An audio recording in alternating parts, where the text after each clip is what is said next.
ఈరోజు బీహార్ ఎలక్షన్లలో బీజేపీ ఘన విజయం సాధించినందుకు గాను మేమెంతో ఇక్కడ మంచిర్యాల జిల్లా బెల్లంపల్లి పట్టణం నుంచి ఎంతో సంతోషిస్తున్నాము.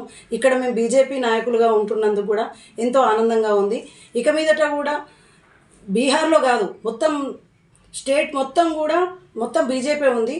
కానీ ఇక్కడ ఒక హైదరాబాద్లో అపజయం పాలైనందుకు గాను మాకు ఎలాంటి బాధ లేదు. ఎందుకంటే ఇక ముందు కూడా డబల్ సర్కార్ రావడం అనేది జరుగుతుంది. అది మాకు చాలా నమ్మకం ఉంది. ఇక్కడ అవకతవకలు చేస్తూ మా యొక్క మోడీ గారు బీజేపీ నుంచి వచ్చే పథకాలన్నింటినీ కూడా వీళ్ళు ఇక్కడ ప్రభుత్వం, అధికార ప్రభుత్వం ఏం చేస్తున్నారంటే వాళ్ళు చేస్తున్నామని ఒక తప్పుడు ప్రచారాన్ని ప్రజలలోకి తీసుకెళ్ళి మళ్ళీ వాళ్ళు రాత్రులలో మూటలన్నీ ముట్ట చెప్పడం ద్వారా ఇలాంటి రిజల్ట్లు వచ్చింది. కానీ ముందు జనాలకు అన్నీ తెలుస్తాయి. ఇప్పుడు ఎక్కడా కూడా ఏ ఒక్క ప్రభుత్వాన్ని నమ్మేటట్టుగాను లేదు. అధికారం స్టాప్ చేసిన జరుగుతుంది. ప్రజలు పూర్తి అవగాహన, అసలు పూర్తిగా చదువుకున్న వాళ్ళు, యువత మొత్తం మోదీ వైపుకి ఎదురు చూస్తుంది. ఈ రోజున ఎక్కడ ప్రతి పథకం మోడీ గారే అప్పచెప్తున్నారు. ప్రతి పథకం కూడా మోడీ గారు రైస్, బియ్యం అనగా పోస్ట్ ఆఫీస్ పథకాలు, ఈ ప్రతి ఒక్కటి కూడా స్టేట్ నుంచి బీజేపీ పార్టీ వాళ్ళే అందించడం జరుగుతుంది. ఇప్పుడు ఇల్లు వచ్చినవి కూడా అందులో స్టేట్ ఆఫీస్ వాళ్ళే అమౌంట్ ఇవ్వడం జరుగుతుంది. ప్రతి దాంట్లో బీజేపీ చేయూత అందిస్తుంది ప్రజలకి. కానీ ఇక్కడ ప్రజలలో ఇండ్ల పథకాలలో కూడా స్టేట్ నుంచి వాళ్ళకి అమౌంట్ రావడం జరుగుతుంది. కానీ ఇక్కడ అధికార పార్టీ ఏం చేస్తుందంటే దాన్ని మభ్యపెట్టి అది బయటికి వస్తే ఎక్కడ ప్రజలు బీజేపీ వైపు చూస్తారో అనే వాళ్ళని భ్రమలో పడేసి బీజేపీ పార్టీ మనల్ని మోసం చేస్తుందన్న కోణంలో వాళ్ళకి తెలియకుండా చేస్తూ ఈ అధికార పార్టీ గెలవడం జరుగుతుందే తప్పితే ఎక్కడ కూడా అధికార పార్టీ లేదు, ఇక మీదట రాదు కూడా.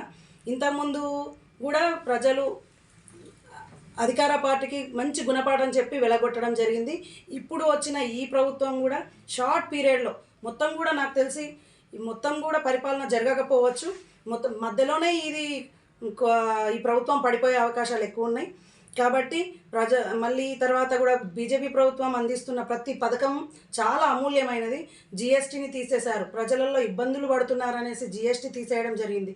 ప్రతి ఒక్కరు కూడా అందుబాటులో ఇండ్లను, పథకాలను, ఆడపడుచులకి గ్యాస్లని ప్రతి ఒక్కటి కూడా మొదటి నుంచి ఇప్పటిదాకా ఇవ్వడం జరిగింది.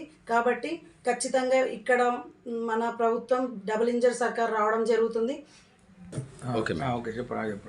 ఇప్పుడు రాబో ఎలక్షన్లలో జెడ్పీటీసీ, ఎంపీటీసీ, సర్పంచ్ ఇవన్నీ కూడా ఉన్నాయి. వాటిలలో కూడా బీజేపీ ముందంజగా ఉంటూ ఖచ్చితమైన ఘన విజయం సాధిస్తూ ప్రతి ఒక్క చోట, అది ఆడపడుచులైనా సరే, అన్నవాళ్ళైనా సరే ఖచ్చితంగా బీజేపీ నాయకులే గెలుస్తారని మాకు గట్టి నమ్మకం ఉన్నది. ఇక మీదట కూడా ప్రతి ఒక్క పథకాలు కూడా బీజేపీ నాయకుల మీద తప్పితే వేరే ఒక ప్రభుత్వాన్ని నమ్మే పరిస్థితి లేదు.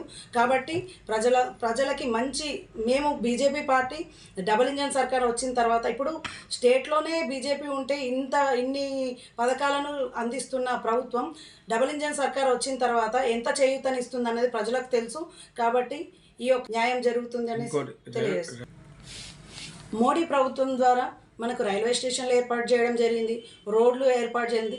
ఇప్పటికి కూడా ఆ రోడ్లు మోడీ గారు ప్రభుత్వం ద్వారా వచ్చిన రోడ్లను కూడా అధికార పార్టీ మేము చేశామని కూడా తప్పుడు ప్రచారం చేసుకొని జెండాలు మళ్ళీ మొన్న మంచిర్యాల జిల్లాలో జెండా ఆవిష్కరణ వందే మాతర ట్రైన్ కోసం కూడా మేము బీజేపీ వాళ్ళం కష్టపడితే మంచిర్యాల జిల్లా మాజీ అధ్యక్షులు రఘునాథ్ సార్ కష్టపడి మేమందరం తిరిగి సార్ వాళ్ళు ఎక్కడ దాకా చేర్చాలో అక్కడ దాకా చేర్చి మేము